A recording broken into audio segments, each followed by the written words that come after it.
All right, welcome to the Grolier Poetry Bookshop, the oldest bookshop specializing in just poetry in these here United States. I want to make a special thanks to the Menchidi family. Ifani Menchidi bought this store from Louisa Solano many years ago, and his family has kept it going since his death. And I want to especially thank them for their extraordinary wisdom in choosing James Fraser as the manager. James has completely transformed this place. I also want to give a welcome to the folks at home in Zoom land. And I don't know if Partridge Boswell is listening in. Partridge was supposed to be part of the reading, but he wasn't able to join us. So Partridge, I hope you're doing okay. Before I begin, I'm going to repeat what some of you already heard, which is that there are two amazing books that are on sale. And I hope that, especially after you hear these two poets read, you will buy them. Bloodlines by Anne Bookman and Shadow Act by Daniel Brock Johnson. Wonderful, wonderful books.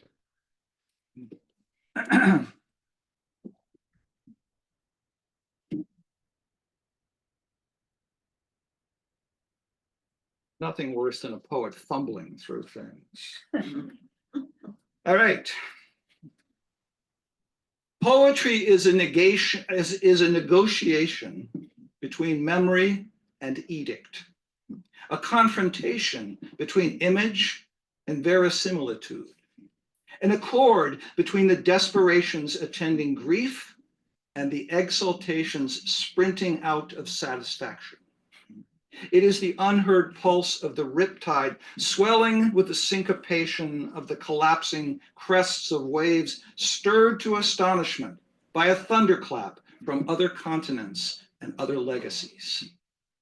In marvelous and divergent ways, the poetry of tonight's readers, Anne Bookman and Daniel Brock Johnson, represents all of these things. But before I introduce them, I want to honor the third person of their company, Partridge Boswell, who was most regrettably unable to join us tonight. I'd like to read a poem by him called The Deep End from his collection, Some Far Country, which is on sale here, right? You have that? Which won the Grolier Discovery Award, and by the way, has a really absolutely superb introduction by Ifani Menchidi. This book speaks to these aspects I just talked about of poetry quite keenly. This is called The Deep End, and it's for Thomas Lux. I can't help wonder if Doug, the boy who strafed our sister with water balloons from his bedroom window and introduced us to the quarries at Pigeon Cove, heights so counterintuitive, even sneakers couldn't mute the sick smack of a misjudged entry. Ever let it all ride before a dive in the shallow end of a neighbor's pool ended the betting for him. Or whether he feels lucky to leave with pocket change, the grand prize winner of a single centimeter missed by the dealer's rake. Seeing him strapped to his chair that summer after, staring from his porch at the breakers we body surfed just last year, one finds it hard to loll on the beach and burn, to feel safe in our skin and not question the tidal rocks we never thought twice about leaping from. Harder still to take the moon seriously again, with its mezzanine of stars listening, overwhelmed with longing. You have to hope the boy never tasted the liquor of another's lips, that he was somehow spared. But knowing Doug, he's up the ante long after the house has faded, practicing on the back of a hand he can now raise by himself. So I'm going to introduce the two readers individually. So first Anne, then she'll read, then I'll come back and introduce Daniel. Anne Bookman. In a metaphorical thrust, the speaker of Anne Bookman's poem, Hymn to be Sung at Astronomical Twilight, suggests that it is the human condition, like bark surviving a shredding, only to be trapped between decay and salvation. The lesson expands in a deftly imaginative caution. If you think it's hard to make out shapes and scents from decaying dirt, then wait till your eyes are used to the dark. You will see animal hearts and the skins of ghosts. In the world of recollection, transformations impossibly possible arise. She swam out through the markings of memory, releasing fugitive sighs that were no longer breath. The world of the suffering of a speaker, one who is mindful of the ever-present possibility of the onset of an inherited disease, seeks reprieve in nature. Her hopefulness gives way to candor.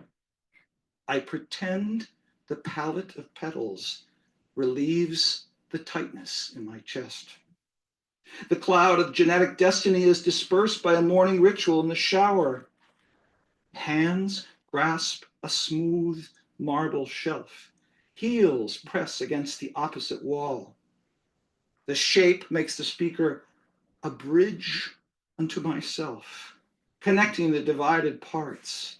A bridge which, while the speaker is chanting along the way, will allow myself one word, close to hope.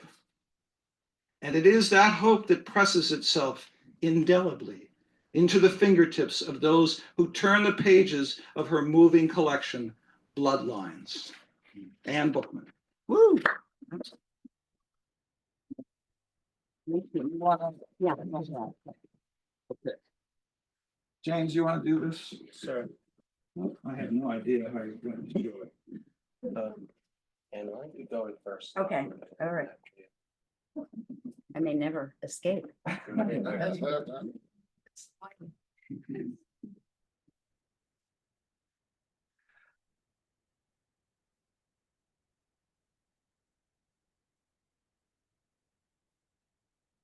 So Randy, you want a little closer?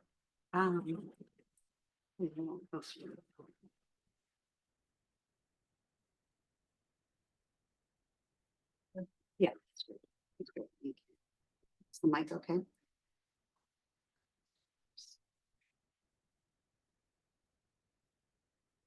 Gotta get right on the mic. Gotta get Okay. Right up to All your right, I'm lips. gonna just try to. See if I can move this.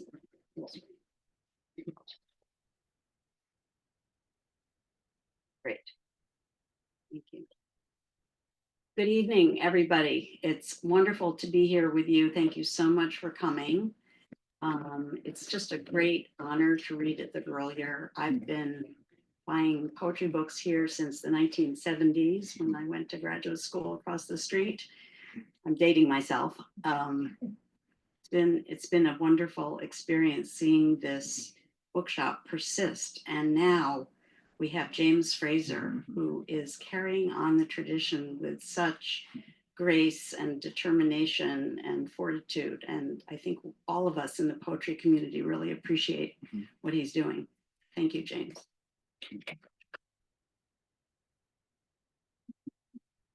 So before I start reading some of my own poems, I want to read someone else's. These are not normal times. This might look like a normal poetry reading, but these are not normal times when a young woman in Medford gets grabbed off the street by masked people and deported to Louisiana. These are not normal times. So I'm going to read a poem by Tishani Doshi. You may know her work. She's an East Indian poet. It's called The Immigrant's Song. Let us not speak of those days when coffee beans filled the morning with hope, when our mothers' headscarves hung like white flags on washing lines. Let us not speak of the long arm of sky that used to cradle us at dusk, And the baobabs, let us not trace the shapes of their leaves in our dreams, or yearn for the noise of the nameless birds that sang and died in the church's eaves. Let us not speak of men stolen from their beds at night. Let us not say the word disappeared. Let us not remember the first smell of rain. Instead, let us speak of our lives now, the gates and bridges and stores, and when we break bread in cafes and at kitchen tables with our new brothers. Let us not burden them with stories of war or abandonment.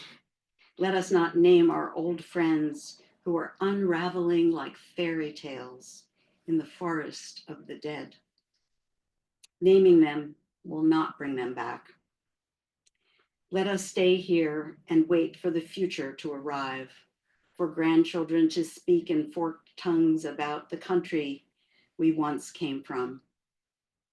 Tell us about it, they might ask, and you might consider telling them of the sky and the coffee beans and the small white houses and dusty streets. You might set your memory afloat like a paper boat down a river.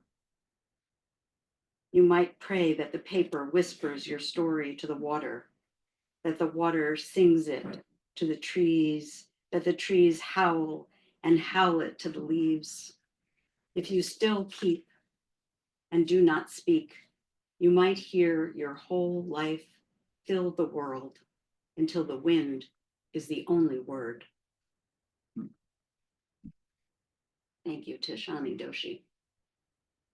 So before I read from Bloodlines, let me share a little bit of the backstory that led to writing this book. Tom alluded to it. This book is both a family history and an inquiry into genetics and our social environment, navigating the poles of fate and randomness. It is in part about a gene, the BRCA gene, that increases the chances of Ashkenazi Jewish women like myself getting breast cancer or ovarian cancer. My mother, my maternal aunt, and my maternal grandmother each died young from one of those cancers, but they did not know they carried the gene. It was not discovered until 1994. After my mother was treated for breast cancer, her cancer metastasized, but she was not told, and I was not told. In the 1960s, women were often not informed about their illnesses and prognosis. There was silence masquerading as protection. This book examines the impact of that silence, breaks through that silence by exploring the lives of 5 generations of women in my family. Because of my family history and with the support of an oncologist and a skilled genetic counselor, I decided to get tested for BRCA. The results confirmed my fear. I am BRCA1 positive, as they say. But knowing is better than not knowing. Knowledge is power. And although I have passed the gene on to my daughter, the high quality genetic screening now available has been life-saving for both of us, and we are both healthy. This is a book woven from memory, memories of my mother and aunt, their memories of their mother passed down to me. I took memories that I had been carrying around for decades in a knapsack of grief and unpacked them. When I found that memories can live outside of me on the page, it was transformative. When I didn't have to keep remembering them in order not to lose them or lose my mother again. I'm going to start with the first poem in the book that alludes to the immigration experience of my family, and then introduce you to my great-grandmother. Migration routes. Bloodstreams channel a mystery, personal yet shared, transport a heavy leather trunk, prophetic genes, spliced memories, uninhabited dreams, across the salt slick ocean, unrelenting wave slaps. Invisible navigators confront turbulence, make landfall, set up camp, tents sway, ropes fray. Millions upon millions in flow swim past liberty incognito. No one applied for entrance to my body.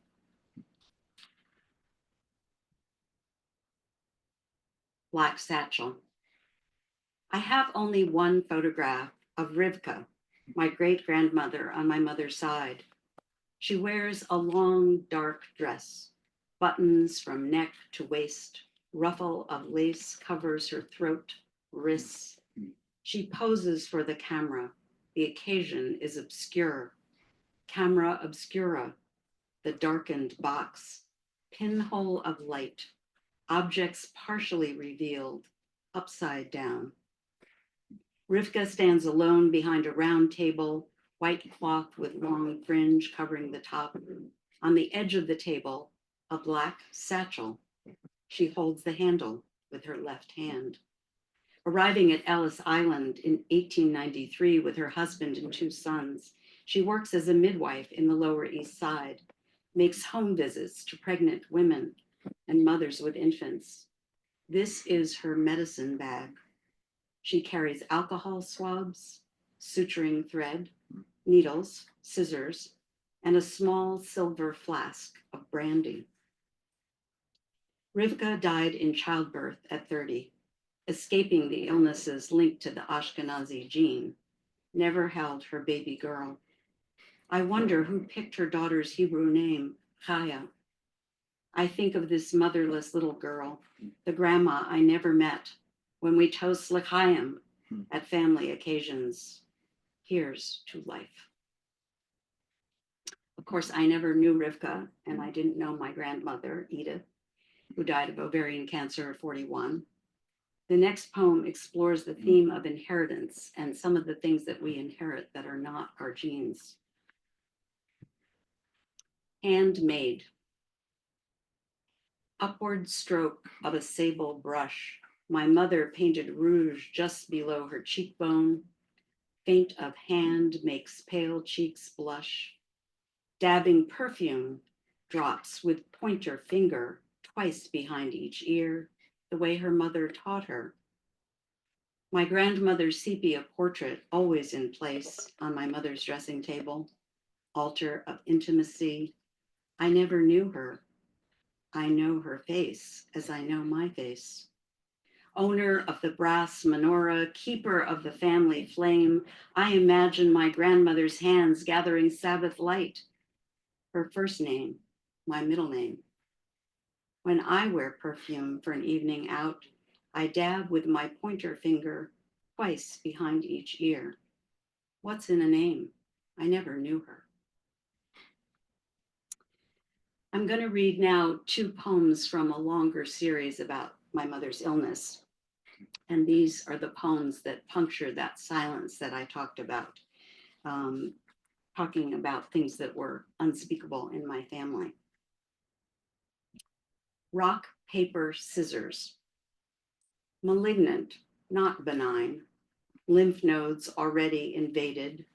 The start of a war. She never enlisted. The surgeon failed to find clean margins, as though she had transgressed, written outside the lines of her life. At 13, no one I knew had breast cancer. Her first Sunday morning home from the hospital, she told me what they had done to her. Doctors do things like that? Short sentences, jagged pauses, deep breaths. I was numb. She was 41. Alone, scanning a catalog from Saks, staring at shapely young women modeling black and white brasiers, wondering if mine were big enough. I grabbed a scissors from my desk drawer, cut out their breasts, one by one, page after page. Lost in Central Park. After my mother died, I could not say the word dead. I had not seen her die. It was possible she was still alive, maybe hiding.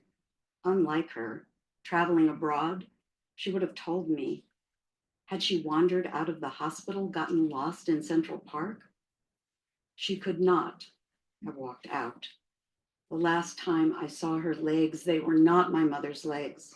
muscles atrophied, small bundle of bones loosely wrapped in a sagging skin sack. I saw them by accident. Her blanket slipped before the nurse could catch it, so thin like twigs you could break with your bare hands. After she died, I tried to see her face, but all I could see were her chicken bone legs. They followed me everywhere I went. I'm just going to look for my water here. Thank you so much.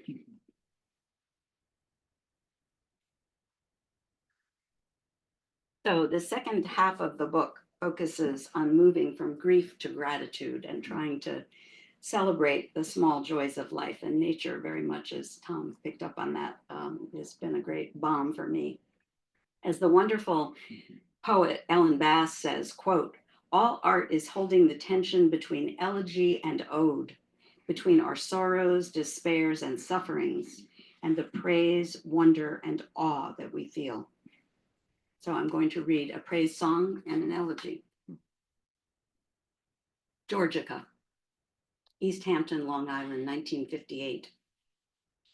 After dinner, I grab my shiny red Schwinn Starlet, a present for my 10th birthday, ignore my mother's sneaker rule, power up Briar Patch Road barefoot, feel the ridges of the pedals on the soles of my feet. I have my bike route, can shut my eyes, know when to turn. Georgica Pond comes into view. I call it Lagoon of Dreams. I read that in a book. I love to repeat the name over and over. Georgica, Georgica. I wish my name was Georgica. I take a right on Blue Hydrangea Lane. People say I have beautiful blue eyes, but I don't even know if I'm pretty. Mansions bigger than our yard, honeysuckle bushes so high you can barely see the houses. I inhale. Sweet scent like my Nana's perfume. Left on Jericho Terrace, houses with hedges carved into animal shapes. There's a word for this, I can't remember. Larger than life shadows of rabbits and deer.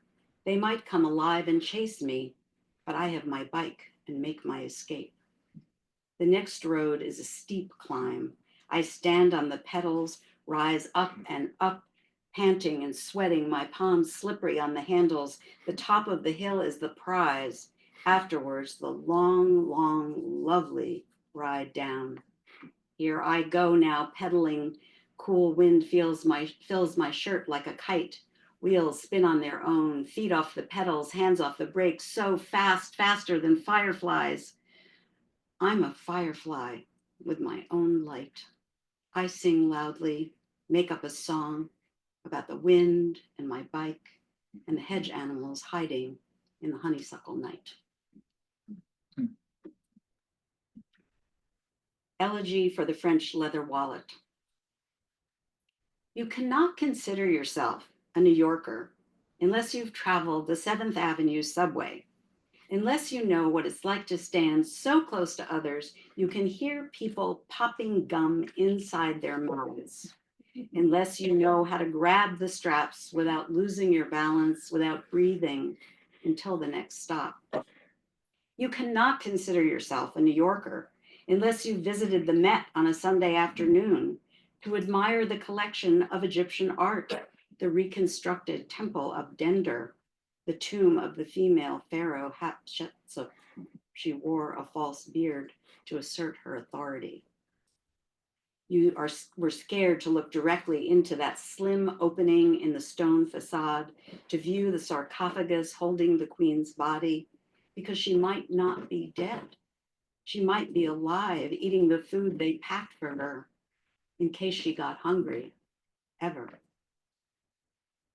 You know you are a New Yorker when you lose something personal, something valuable on the subway by mistake. Or maybe it was stolen. You were never quite sure whether it was your fault. The time you lost your wallet, the one your mother gave you and brought you on her spring trip to Paris after her second surgery. The one she picked out for you because of the vermilion leather exterior, because you exclaimed red as your favorite color at age 3. You didn't discover the wallet was gone until you reached for your keys. until you were greeted by Frank, the balding doorman who repeated at every opportunity, I knew you when you were just a bit of a thing, and now here you are wearing stockings and heels. You told him what happened, what you thought happened. He tried to console, but you already knew. You would never find another French leather wallet so beautiful, so vermilion. In my writing, I've found that the space between ode and elegy is where many of my poems are born and grow. It's a space for me that holds both hope and the possibility of healing. And I'm going to close with two poems that were born that way. And you've heard a little bit of both of them because Tom read from both of them. Shimmering. It was a humid summer night, ground fog shimmering with Adirondack nostalgia and morsels of regret, when she alighted on the turreted rooftop of the Lake George house. She moved quickly, gracefully, passing on the wide front porch, pale yellow pillars wrapped in heart-shaped leaves and plump purple grapes.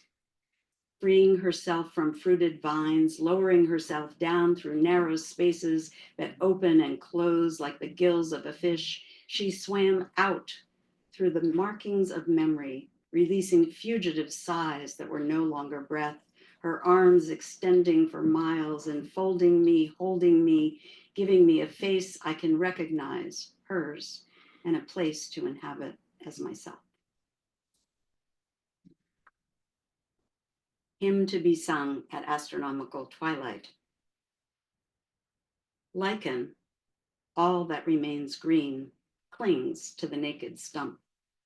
One piece of bark lingers in the dirt, survived the shredding only to be trapped between decay and salvation.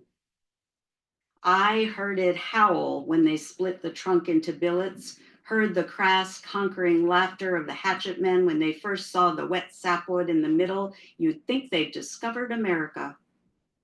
But you and I know that tree had no more chance of living among the rotting flesh of humans and mammals or the underbellies of ancient sea creatures than any of us. If you think it's hard to make out shapes and scents from decaying dirt, then wait till your eyes are used to the dark. You will see animal hearts and the skins of ghosts. You will see tender shoots and saplings, a grove of saplings, like far off stars, waiting to be born, waiting for the light. Thank you.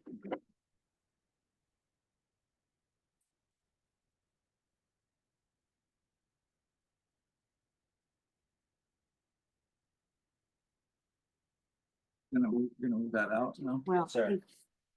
do you want to move it out? I'll move it out.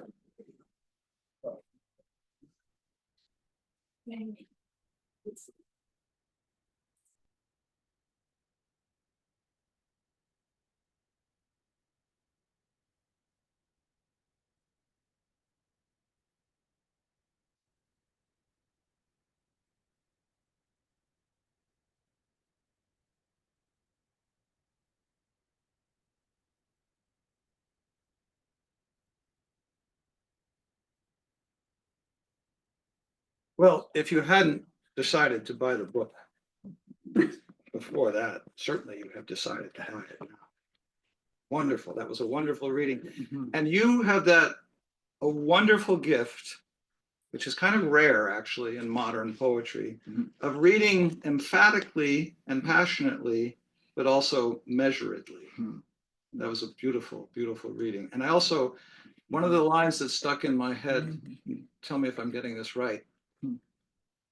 Hedge animals hidden in the honeysuckle night.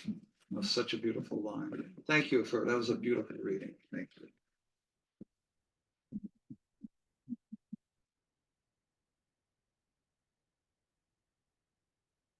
So that was Anne's book. And this is the book. This is your most recent book, right? It is, yeah. Yeah. And hopefully we'll be hearing from some of this. So Daniel Brock Johnson. All shadows are final, like dimes in water, asserts the speaker of a poem in Shadow Act, a collection by Daniel Brock Johnson. And indeed, the memory of Johnson's friend, the journalist James Foley, assembles itself into shadows that glint and waver and glow like polished coins at the bottom of a fountain, wishing themselves into and out of luck. The words as coins arrange themselves into a study of absence, presence, and the shining alchemical ever-presence of absence, as they summon Foley from his captivity and his beheading, from the hijinks of his shared youth with the author. In one spree, Foley and others of their mischief-making cohort dress themselves up in drag and greet Johnson at the airport like a welcoming committee of eunuchs and hornbill cranes. The shadows deepen as the narrative projects its light over the two friends in their past. Johnson tells us that the Gulf sun spills his shadow like Oaxacan ink.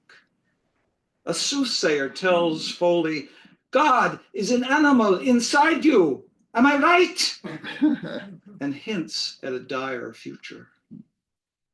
Foley, in his own words, is given as taking on the terrain and perhaps the responsibilities of a prophet. Walking ahead on my own through the desert, as if compelled by a magnet, is insane. But a day had to be measured in risk. These letters, says Johnson, they're the ticker tape of the missing. These are Foley's missives from captivity. And indeed, Johnson has taken it upon himself to reassemble the tape into spooled broadsides that somehow, with great anguish and with great affection, reconstitute the courageous heart of his friend, Daniel Brock Johnson.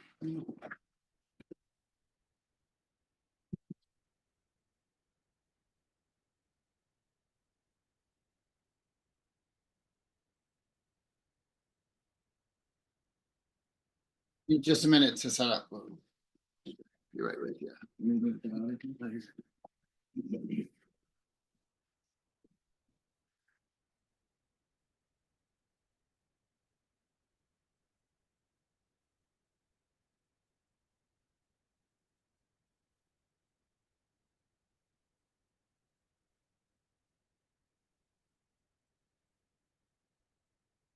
Is that okay on the Yeah, we can see on the Zoom? We're Okay. good.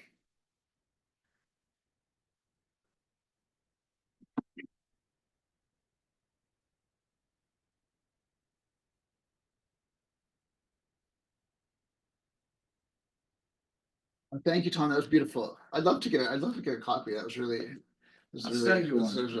I appreciate Me the too. care and love that introduction.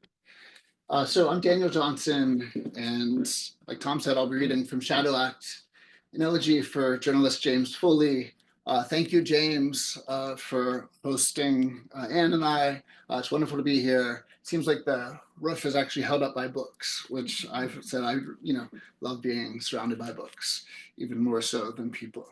And I'm sad that Partridge can't be here. Anne and Partridge have been members of Mass Poetry, family and supporters. And so I knew the journalist James Foley for nearly 20 years. He's one of my closest friends. I'll introduce you to him through the work, but we made a pact to become writers together. And kind of later in his career, he turned to conflict reporting.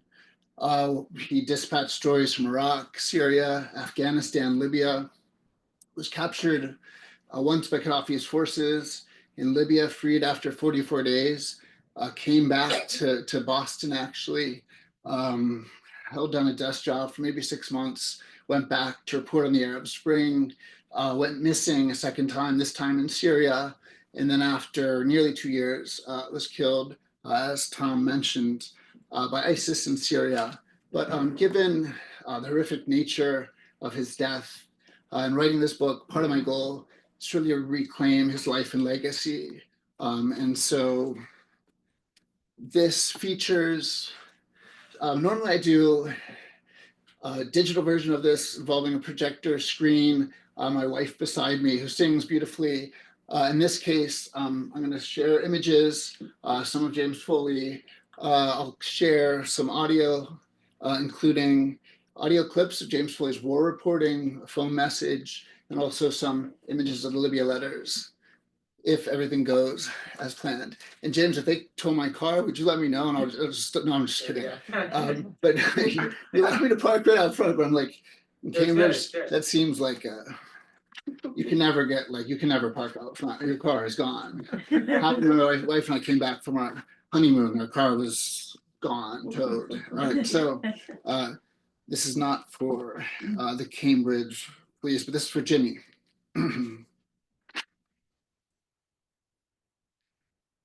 Tell me about a complicated man, muse. Tell me how he wandered and was lost.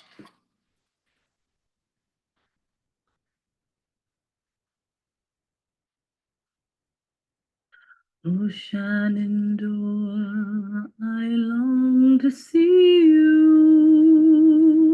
away, you rolling river. Oh, Shenandoah, I long to see you away, we're bound away across the wide Missouri.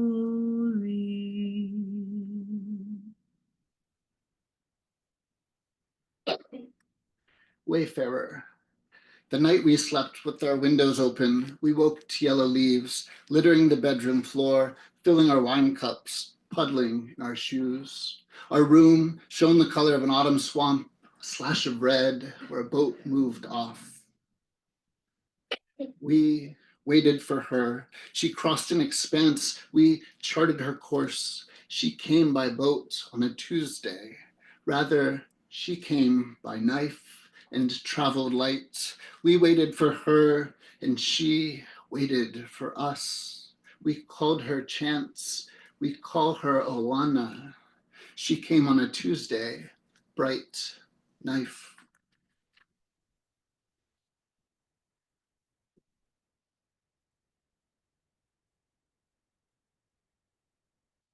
Winter Daughter. Flags slap in slanting rain, and the trees on Poplar Street tremble like cranial nerves. To keep the heat, I seal off our bedroom windows with plastic sheeting. Even then, we bicker over 1 or 2 degrees. A cry strikes flint in the half-light. Abella clutches our newborn, curses the draft. We have known and been cold before, I think. Better yet, I will teach our winter daughter, I will teach our daughter, Winter, to swig scotch from a flask, to pull through ice, a thrashing pike.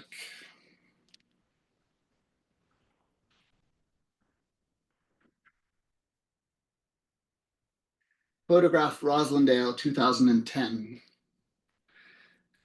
Standing in our kitchen, Jim clutches Alana at 6 months to his chest like a bundle of forwarded mail. The top of Alana's pink knit hat crests above his shoulder. Jim cracks a toothy gambler's grin. It's his mother's smile and her mother's smile before that. These things, they're neither created nor destroyed. I first met James Foley when we signed up to become teachers through Teach for America. We shipped out to Phoenix, Arizona. I would be teaching 5th and 6th grade bilingual students. Jim would be teaching history at Lowell Elementary. Despite the 8-week teacher boot camp, things quickly took a turn for the worse in our classrooms. On day 1, Somehow I ran out of lesson plans by noon. On day 150, Jim chucked a piece of chalk at Antonio to get his attention. I can still hear the boom, boom, boom of Albert's size 10 sneaker striking my classroom door. When we should have been grading papers, when we should have been hatching lesson plans, we swapped poems and stories. It was clear we needed to look for other jobs. Together, we made a pact to become writers.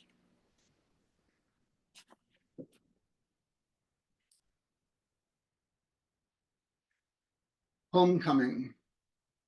When Maureen stepped out, Jim sacked her closet for a candy-striped tube top, A-line skirt, size 10 nude pumps, plum lip gloss, bangles, a boar bristle brush to push through his gelled back chestnut hair. He let loose a slimming breath and wriggled inch by inch into the spandex top, broad shoulders busting, stitches, dusted his cheeks with champagne blush, and rounded up his tawdry gaggle of first-time drag queens, wobbly in heels. Vámonos, chicas, he commanded, while passing a flask of tequila before speeding off to Sky Harbor Airport. Rick, matronly, reeking of Chanel, sparked up a Camel Light. Dawn, svelte, head shaved, penciled in a smoky, wavering brow. The bright August heat kissed away Jim's foundation. Drivers gawked, a trucker on the ho-ho-com honked and blew a lilting kiss. When I stepped off my Pittsburgh flight, high-pitched cries of "Jay, Jay" sang out from the waiting area like a welcoming committee of eunuchs and hornbill cranes. I wheeled round only to be swallowed by a swarm of kisses, pinches, linebacker hugs, falsetto cries, and beefy fingers mussing my bottle blonde hair. That was the summer of my solo trip to Spain, summer of my mother's diagnosis, summer of waking to find mom gone in her bathrobe, only to be returned by local police. I wanted to be flayed, wanted to be saved. We headed off to baggage claim, where Dawn lay spread eagle in a white jersey dress circling the baggage carousel, where Rick in a black evening gown and beaded beret plucked my bags from the carousel, and Jim pulled up curbside, windows cranked down, his VW Fox booming Tribe Called Quest. In the summer of 1998, this is what it meant to be blessed, to be spirited away by B-grade drag queens down Camelback in Indian school, to pass a joint, its tip gone pink with lipstick and evanesce in a mist of jasmine iris, amber, and sandalwood.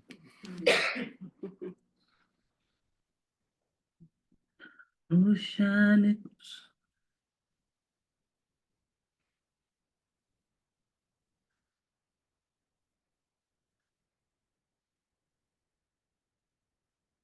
Who are the Libyan rebels determined to overthrow 42 years of dictatorship?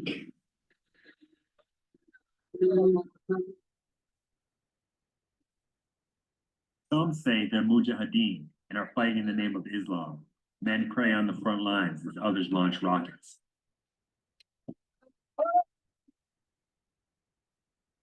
Others seem like everyday citizens, picking up arms in the name of democracy and for a better life. My work, I work in accountant. I have a small company. I left my work and my family came here with our brothers forces to take our freedom. We try to take our freedom and we're looking for better lives. I am welder. Welder. Being a offshore Offshore welding. platform. Okay. Dangerous job. Like now. Dangerous job. Like now.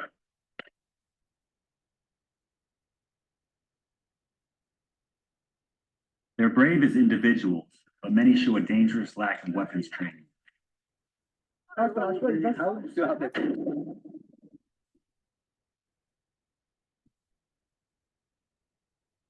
This is in the voice of James Foley.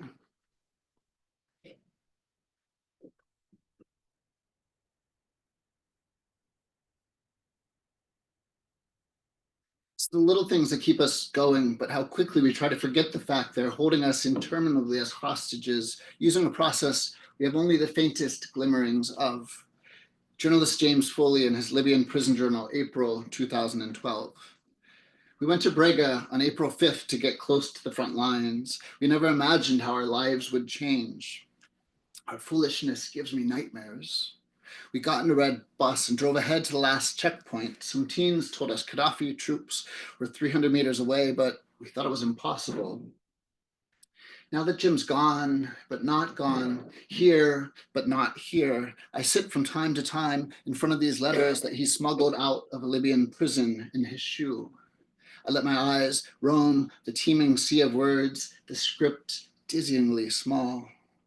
Again, this is the voice of James Foley. We watched the scout bus and some pickup trucks drive 200 meters more and turn when two Gaddafi trucks came firing. We pressed ourselves close to the ground as bullets zipped overhead. We pressed ourselves. I heard Anton yell, "Help, help," and I couldn't even raise my head. I yelled, "Are you okay?" He said, "No."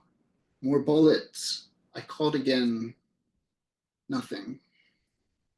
If you look closely, numbers 1 through 4 pepper the body of the text, suggesting that Jim penned page 1 of this letter over 4 sessions during his 44-day captivity. The first page, you can see, has been creased down the middle between the 2 columns and folded 3 times vertically so that Jim could hide the letter in his shoe. This is an epigraph from PBS NewsHour, dated May 18th, 2011. 4 foreign reporters, including Global Post Foley, freed in Libya. The governor dubbed it James Foley Day. We toasted Jim in a white party tent, hoisting a beer bottle. He said, "Went to see the elephant." I drank gin and tonics on that perfect lawn. Jim held Olana in his arms. "Come with me, sweetie," he whispered into her curls. "I'll take you if you want to go see the elephant." We toasted Jim in a white party tent. He stared off and through us like he saw something we couldn't. A flashing mirror, a wisp of smoke, whatever it was, he wouldn't say. Jim's mom handed him gifts for each of the guests. I couldn't open mine for a year. We toasted Jim in a white party tent. The governor dubbed it James Foley Day. "I'd love to stay," he explained, "but I've got to get back to see the elephant."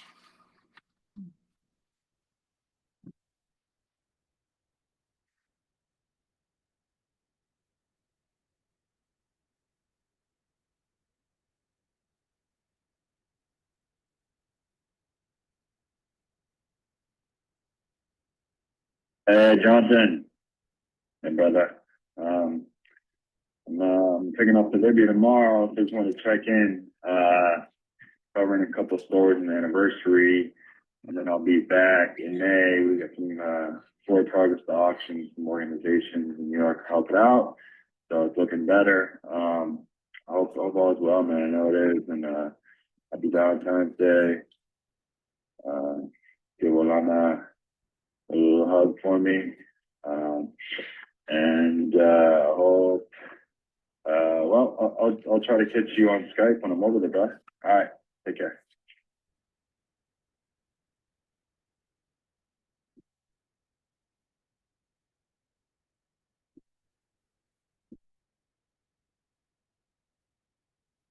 August 19th. They say New Hampshire man. They say James Foley. They say at the hands of the Islamic State. Thanksgiving Day, they say. They say Syria. They say unmarked car and caliphate. It is unclear, they say. It is apparent. They say freelance reporter. They say James Foley. They say black-clad captor and knife. It is still possible, they say. It is reported. They say faded yellow. They say ribbon and priest. They say James Foley. They say, we believe.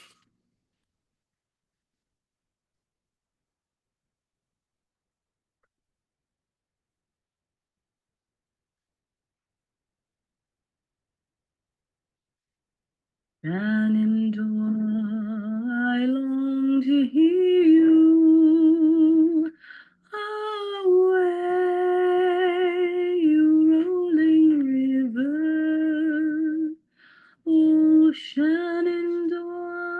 long to hear you. Away, we're bound away, across the wide Missouri. It's been 7 long years since I last saw you. Away, you rolling river. It's been 7 long years since I last saw you. Away, we're bound away, across the wide Missouri. Oh, Shenandoah, I long to see you. Away, you rolling river. Oh, Shenandoah, I long to see you. Away, we're bound away, across the wide Missouri.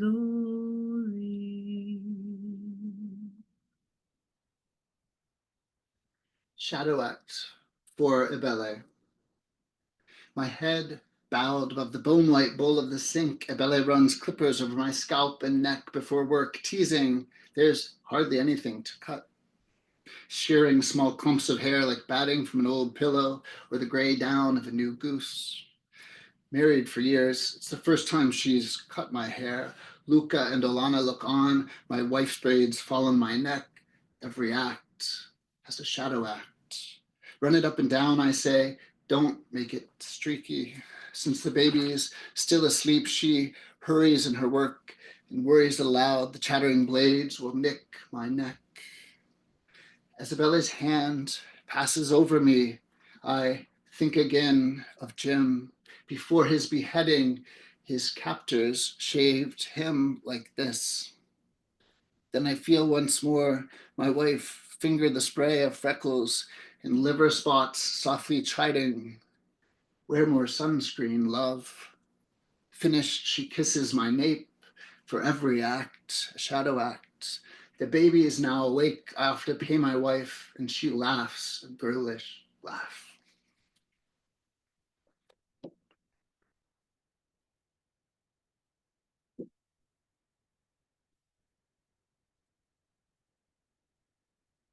Days after Jim's execution, while sitting blankly in my sun-baked study, I cracked the unabridged journals of Sylvia Plath to find this feral inscription scrawled inside.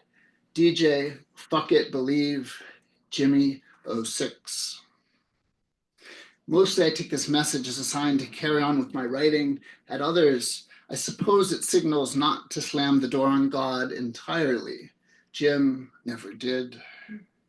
Deep in the unabridged journals, Plath muses, let me live, love, and say it well with good sentences.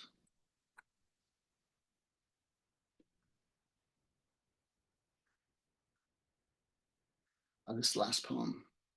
With all respects to heaven, and it has an epigraph. After a photograph of journalist James Foley in U.S. Army bunker, Kunar Province, Afghanistan, 2010. With all respects to heaven, I like it here. Back propped against a mammoth wall of sandbags, you're reading Let the Great World Spin, combat helmet cast off, aviator sunglasses set back on your head. I sit here thinking about how much courage it takes to lead an ordinary life. Legs crossed, you're wearing the pants your mom bought you Christmas last.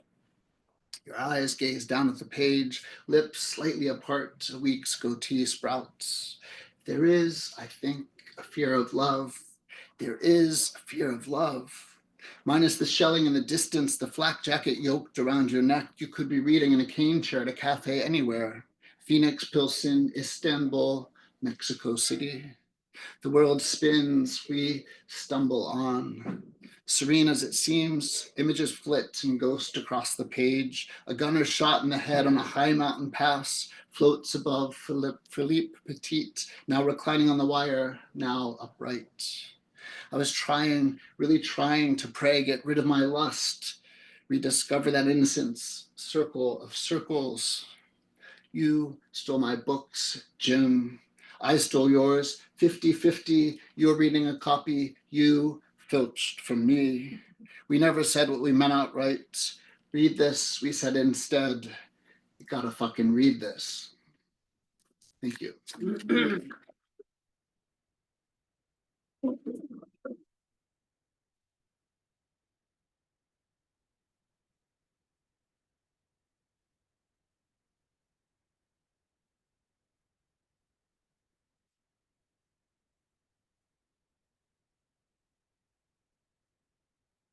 Okay, so what are you gonna do when you get up? You're gonna buy these books. That's why you're here. That's why you have a bookstore. You have readings in, you sell books. And if you didn't think these were wonderful books, buy them anyway. You'll know somebody who does. Anyway, thank you that was such a beautiful reading, Daniel. And I want to say a couple things. One is the marvelous chiasmus of the opening poems that you read. Chiasmus is, you say, I want to teach my winter daughter. I want to teach my daughter winter. Oh. You see the way that crosses over there? That's such a, poets don't understand what an incredibly vivid thing that is. And try that in your own work sometime. The other thing was, here's this horrible, hideous tragedy that Daniel and so many people who loved James Foley experienced. And yet we're getting the tragedy, but we're also getting incredible comedy. What I wouldn't give to have been a fly on the wall on that carousel, that baggage carousel, when his crew of drag queens descend on him and welcome him with such wonderful fervor. Thank you. That was a very lovely, and I appreciate the portraits. And was that your wife singing? It was, yeah, it's gorgeous. Yeah, thank you. Gorgeous. Thanks. Thank you both for terrific. How about another round of applause?